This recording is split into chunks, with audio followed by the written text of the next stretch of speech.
Hi hello मंडळी, आज केली आहे आंबोळी चटणी. कुरकुरीत अशी आंबोळीसाठी तांदूळ पीठ, थोडासा रवा, मीठ, थोडेसे कुरकुरीत होण्यासाठी 4 चमचे कॉर्नफ्लोअर घातले. पाणी घालून पातळसर पीठ करून घ्यावे, पण पाणी थोडे थोडे घालून हलवून घ्यावे, फेटून घ्यावे, कारण एकदम पाणी घातल्यास गुठळ्या होतात. परत एकदा फेटून घ्यावे. पाणी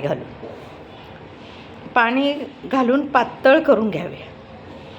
अगदी जेवढे पातळ पीठ असेल तेवढे पातळ आंबोळ्या उडतात म्हणजे तयार होतात. तवा अगदी कडकडीत गरम झाला पाहिजे.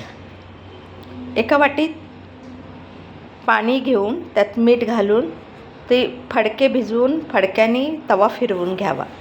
त्यामुळे आंबोळी चिटकत नाही, चांगली उडते आणि कुरकुरीतही होते. वरून फुटाण्याची चटणी भरभरावी, त्यामुळे आंबोळीला छान चव येते.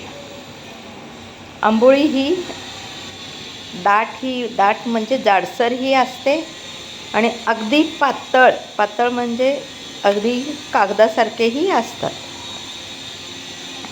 आंबोळी चटणीबरोबर किंवा भाजीबरोबर खाण्यास द्यावे, खूप छान लागते. ही आंबोळी सुरुवातीला कुरकुरीत असते, नंतर मऊ होते. आंबोळी मऊच असते, डोसे कुरकुरीत असतात. अशी वरून चटणी भरभरली की नाही खूप छान आंबोळी लागते. नुसती जरी खाल्ली तरी चवीला छान लागते.